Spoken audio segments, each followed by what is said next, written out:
Mudar um hábito é vencer desafios todos os dias.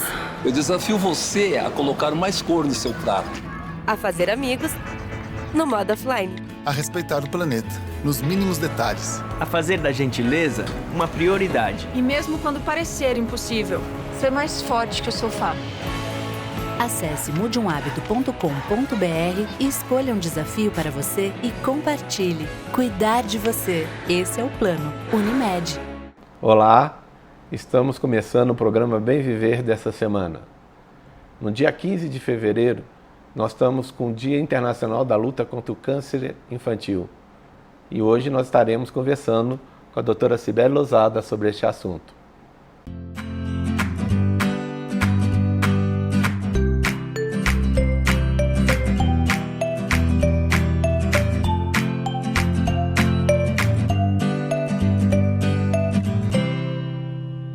Começamos nosso programa de hoje sobre câncer infantil. Comigo, doutora Cibele Lousada. Doutora Cibele, graduada em Medicina pela Universidade Federal de Juiz de Fora, residência médica no Hospital das Clínicas da UFMG, residência médica de Pediatria, mestrado pelo Programa de Pós-Graduação em Saúde da Criança e do Adolescente da Universidade Federal de Minas Gerais. Atualmente é professora auxiliar do Departamento de Clínica Pediátrica e do Adulto da Universidade Federal de Ouro Preto, membro da Sociedade Brasileira de Pediatria, sócia da Clínica Pediátrica Bem Querer, aqui em Ouro Preto, e nossa cooperada Unimed. Bem-vinda, Cibele. Muito obrigada, eu agradeço pelo convite e principalmente pela oportunidade, de falar sobre um tema que é tão relevante, ainda mais no mês, em que nós temos o Dia Mundial de Combate ao Câncer Infantil. A gente acha que quando a gente está conversando com o pediatra, nós vamos falar de cuidados com a criança, puericultura, e a gente está notando doenças graves acontecendo, principalmente na infância, que a gente não falava muito. Câncer era um tabu, né? Sim. Sempre foi um tabu. Um assunto assustador. Né? Como é que a gente dá a introdução? O que é o câncer infantil, Cibele? O câncer infantil é, sem dúvida nenhuma, considerado uma doença grave, mas é uma doença rara. Apenas 3% das neoplasias malignas acometem os jovens entre 0 e 15 anos, com predomínio nas crianças entre 4 e 5 anos de idade. O câncer na infância e na adolescência tem características muito próprias e bem diferentes dos tumores dos adultos. A célula que sofre a mutação em seu material genético, ela perde a capacidade de se diferenciar e com isso ela se comporta como uma célula embrionária. A principal característica da célula embrionária é se multiplicar de maneira rápida e desordenada e essa é a grande diferença, porque dessa maneira então o tumor na infância ele se prolifera de uma maneira muito mais rápida do que os tumores nos adultos, que às vezes demoram anos para crescer, para evoluir. Num termo mais popular, ele é hereditário, ele é genético, assim, a maioria dos cânceres infantis, eles não são adquiridos, eles já vêm com essa alteração de célula desde o nascimento? Existem alguns estudos que sugerem que em raros casos exista um componente genético no desenvolvimento do câncer, mas ainda não se sabe muito sobre isso e realmente o câncer na infância não está associado a fatores ambientais e nem a estilo de vida e por isso a dificuldade em prevenir o câncer infantil. Eu estive com a Laís, nutricionista, semana passada e uma das coisas que eu comentei com ela foi exatamente dentro da alimentação saudável. A gente está falando que a maioria não são predisponentes. Tem algum relacionamento da alimentação da criança com o câncer na infância? Não, até o momento não se sabe sobre nenhum fator de risco nesse sentido. Quais são os principais tipos de câncer na infância? Os tipos de câncer mais comuns na infância e na adolescência são a leucemia, responsável por 33% de todos os casos, os tumores do sistema nervoso central, os linfomas e o que a gente chama de tumores sólidos, que são representados principalmente pelo neuroblastoma e pelo tumor de Wilms. Quais são os desafios da medicina ter enfrentado contra o câncer infantil? No caso do câncer infantil, o grande desafio da medicina é, sem dúvida, o diagnóstico precoce, né? Como o câncer infantil, não há como prevenir o câncer infantil, né? Diferente do adulto, em que o câncer ele se deve ao envelhecimento, ao tabagismo, ao etilismo e a outros fatores de risco, como na infância não há como, a gente não tem uma definição de quais são esses fatores de risco, o grande desafio é o diagnóstico precoce, né? Os sinais e sintomas do câncer, eles são muito inespecíficos e eles podem ser confundidos com uma série de doenças. Então, o nosso grande desafio é diagnosticar no início do quadro o que ainda não acontece, né? Os centros especializados, eles ainda recebem crianças numa fase muito avançada da doença. Hoje nós estamos falando com o pediatra, mas a gente fala que o infantil hoje vai do 0 aos 19 anos, né, Sibeli? E os pais têm um cuidado de levar a criança, principalmente no início da infância, com puricultura e tudo. E depois vai perdendo um pouquinho esse hábito. E, como você estava falando, 80% do diagnóstico precoce, o câncer é tratado e curado. Isso. Então, qual que é a recomendação, principalmente, qual cuidado que os pais têm que ter com, vamos falar, com a criança e com o adolescente? O pediatra é o maior aliado, né, do diagnóstico precoce. O pediatra é quem deve estar atento, né, ao diagnóstico precoce, porque é ele quem vai acompanhar regularmente essa criança. Na primeira infância, né, nos primeiros meses e nos primeiros anos, e a partir dos 3 anos de vida, a recomendação é que pelo menos essa criança seja levada uma vez por ano, né? Não necessariamente para exames laboratoriais, mas pelo menos para um acompanhamento, né? Do crescimento, do desenvolvimento sexual, da nutrição, né? Do diário alimentar da criança, porque a partir dessa consulta regular, a gente consegue às vezes perceber, né, pela história clínica, pelo exame físico, algo que possa servir como um sinal de alerta, né, de que existe alguma coisa por trás disso. Vamos para um pequeno intervalo. Na volta, estaremos tocando no assunto leucemia, que é o câncer mais comum. É só um minuto, não saia daí.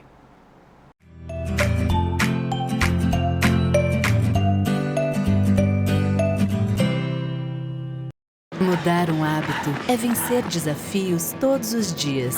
Eu desafio você a colocar mais cor no seu prato. A fazer amigos no modo offline. A respeitar o planeta, nos mínimos detalhes. A fazer da gentileza uma prioridade. E mesmo quando parecer impossível, ser mais forte que o sofá. Acesse mudeumhabito.com.br e escolha um desafio para você e compartilhe. Cuidar de você. Esse é o plano Unimed.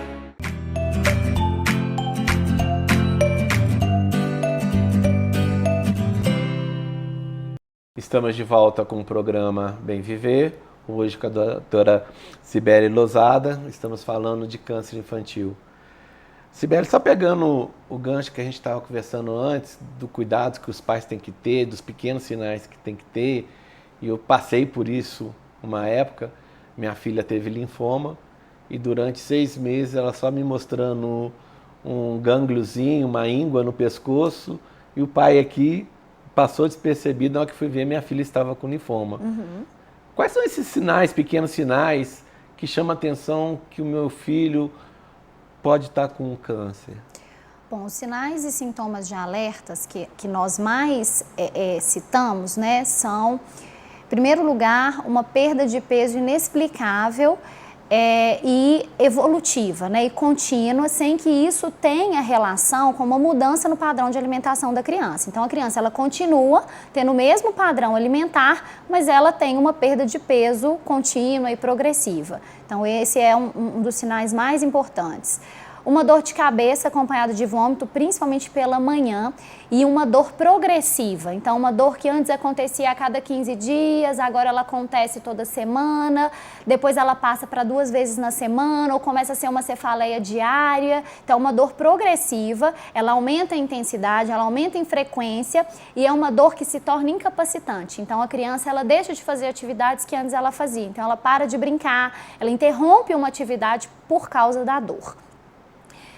massas, né? Então protuberâncias, nódulos, massas no pescoço, na barriga, na axila, na virilha, né? Então massas em alguns locais do corpo. Algum desenvolvimento de uma mancha esbranquiçada na pupila, uma perda repentina de visão, uma baixa de visão repentina que não existia antes, febres que não são explicadas por infecções, né? Então, a gente leva a criança no pronto atendimento, investiga e a febre nunca tem uma causa infecciosa detectada, né, determinada. Inchaço e dor contínua nas articulações, nos ossos, hematomas, né? Então hematomas distribuídos pelo corpo e que não são explicados por trauma, né? Então que a criança não teve uma queda e em locais que não são comuns, sangramentos, falta de ar associada a uma tosse persistente que você já tratou, né? Que o pediatra já tratou e não resolve. Então são alguns sinais e sintomas que devem alertar tanto os pais quanto os pediatras. No meu tempo, minha avó falava assim, essa criança tá pálida, tá branca, Isso, é um grande sinal e sintoma que eu comi, né? Palidez e cansaço, um cansaço inexplicável também, né? Então a criança fez as atividades básicas, né? Acordou, tomou banho, foi para a escola, tomou o café da manhã e de repente ela não quer fazer mais nada, né? Então, a palidez e o cansaço são também grandes sintomas. A criança, normalmente, ela é agitada, ela acaba diminuindo o ritmo dela. Exatamente. Né? A gente está falando de câncer e aí você citou que os 33% dos casos de câncer infantil é leucemia. Isso. O que é a leucemia infantil? A leucemia é um câncer da medula óssea, né? Onde são produzidas as células do sangue, os glóbulos brancos, os glóbulos vermelhos e as plaquetas. Na leucemia, a célula leucêmica, ela é liberada na corrente sanguínea e ela vai infiltrar vários órgãos do corpo, né? Então ela infiltra os gânglios linfáticos, o baço, o fígado, o sistema nervoso central, os testículos e outros locais. A gente tem 3 tipos de leucemia, né? Que é a leucemia linfocítica aguda, que é responsável por 75% dos casos. A leucemia mieloide aguda, que é responsável por 20% dos casos, e a leucemia mieloide crônica, que é o único tipo de leucemia crônica que é responsável por apenas 5% dos casos. Essa diferenciação entre os tipos de leucemia varia de acordo com a origem, né? Com qual célula-tronco que deu origem àquela mutação. Então, na leucemia linfóide aguda, a gente tem uma alteração da célula-tronco linfóide que produz os glóbulos brancos, né? Os glóbulos brancos, eles passam a proliferar de uma maneira desordenada, uma maneira rápida, né? Desorganizada, e perde a função principal, que é a função protetora, que é o combate de infecções. Então, embora a gente tenha muitos glóbulos brancos, eles não têm mais a função de combater os processos infecciosos. Na leucemia mieloide, seja aguda ou crônica, a gente vai ter uma mutação na célula tronco mieloide, né? Existe um tipo celular, um tipo de glóbulo branco que é chamado de mieloblasto. Esse mieloblasto, ele se torna canceroso e ele, liberado na corrente sanguínea, ele vai substituir, na verdade, na medula óssea, todos os outros tipos celulares. Então, o paciente, ele deixa de produzir os glóbulos brancos, as plaquetas, os glóbulos vermelhos e as plaquetas, e passa, então, a ter uma proliferação desenfreada de mieloblasto. Ele toma conta dos outros grupos celulares, né, das outras células sanguíneas. Então, essas células perdem as funções, a gente não tem, né? O paciente não tem mais essas funções celulares. Como detecta? A leucemia, ela é suspeita pelo exame clínico, né? Pela história, né? Bem colhida e pelo exame físico bem realizado. E através de um hemograma é possível perceber uma alteração da contagem das células sanguíneas, né? Então a gente vai ter geralmente um aumento de glóbulos brancos, uma redução de glóbulos vermelhos que caracteriza a anemia e algumas vezes também a queda de plaquetas, né? Caracterizando a plaquetopenia. E além da alteração da contagem, na microscopia, né, o laboratório consegue perceber uma alteração no formato dessas células. E a partir então daí é que estabelece-se a suspeita de leucemia. Essa criança, então, ela vai ser encaminhada para um oncohematologista pediátrico e a confirmação diagnóstica é feita por punção de biópsia de medula óssea. O assunto pesado, a gente fica meio apavorado, nós como pais, né, ficamos muito assustados, até com medo. Mas no próximo bloco, eu e a doutora Cibele vamos estar falando do tratamento do câncer e da resposta a esse tratamento. Fique aí, já voltamos já.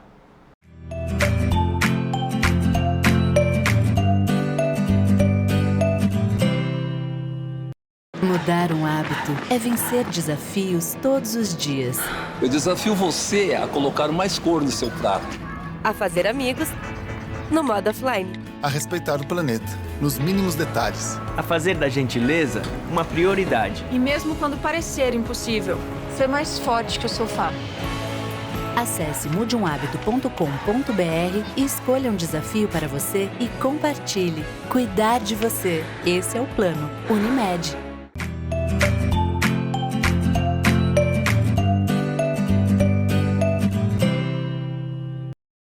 Estamos de volta com o programa Bem Viver, hoje com a doutora Cibele Lozada, estamos falando sobre câncer infantil. Cibele, a gente estava falando exatamente do câncer infantil, a gente até apavora quando a gente fala, né? O câncer é mais agressivo na criança do que no adulto?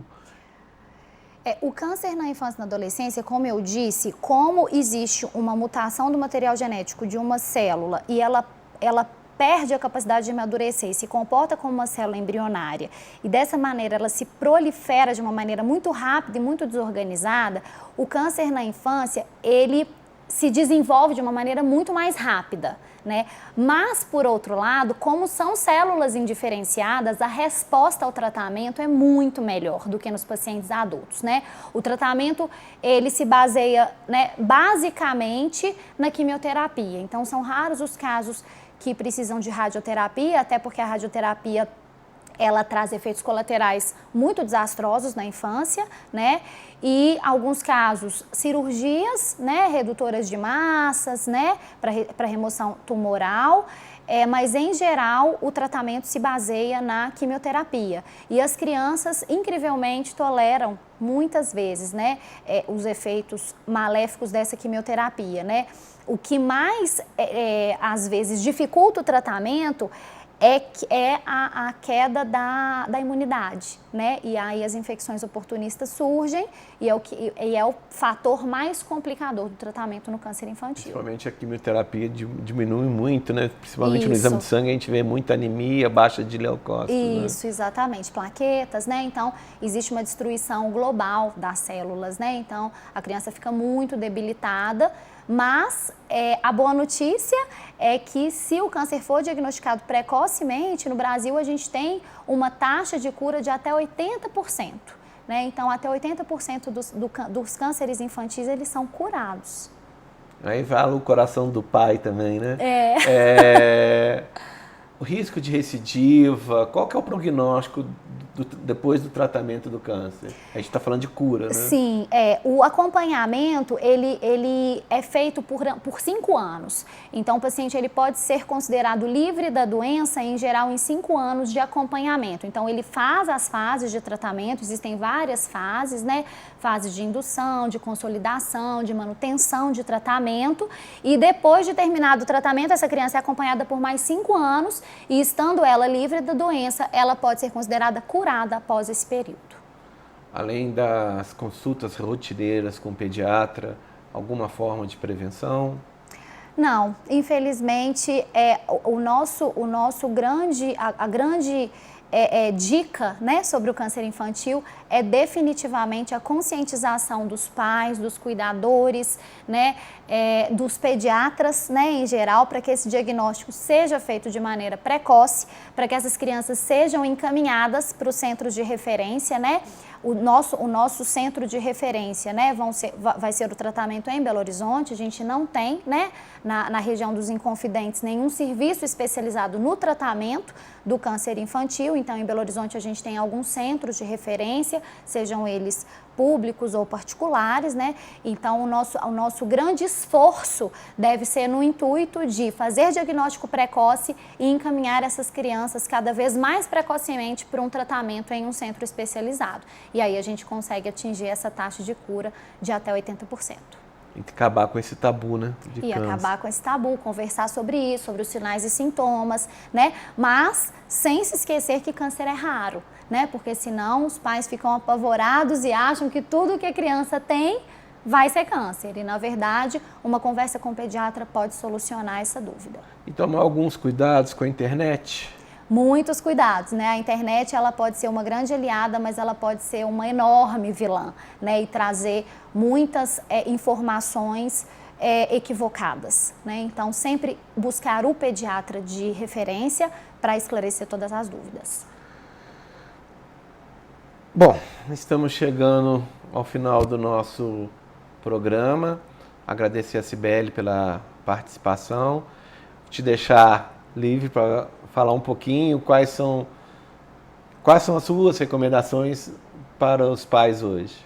Olha, a minha recomendação é o que eu falei e pais e cuidadores observem, né, observem qualquer mudança de hábito, né, fiquem atentos, né, a mudanças de hábito, a mudanças de comportamento, a sintomas e sinais, né, que nós comentamos e falem com seus pediatras. E para os profissionais de saúde, ouçam, né, ninguém conhece melhor o seu filho do que o pai e a mãe. Né, ou o cuidador. Ou as avós, né? Que elas são um perigo, as avós. Então, assim, é lógico que a gente tem que relativizar as coisas, né? Então, a gente tem que ter um olhar crítico também, porque existe, né, uma carga emocional naquela história que é contada, mas a gente nunca pode simplesmente ignorar aquilo que está sendo trazido para nós. Porque, às vezes, naquele momento da consulta, a criança se apresenta de um jeito e, na verdade, quem fica a maior parte do tempo é quem vai perceber essa mudança de comportamento.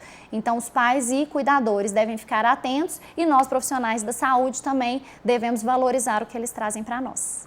Cibele, te agradeço. Eu tenho certeza que você vai voltar a conversar conosco aqui. Tem alguns assuntos gerais que a gente está precisando conversar, obesidade, os próprios cuidados, as viroses que estão vindo aí, que estão... Né, tivemos conversando há pouco tempo da mudança do perfil de vacinação, Sim. de imunização, então teremos outros assuntos. Obrigado pela presença. Eu que agradeço.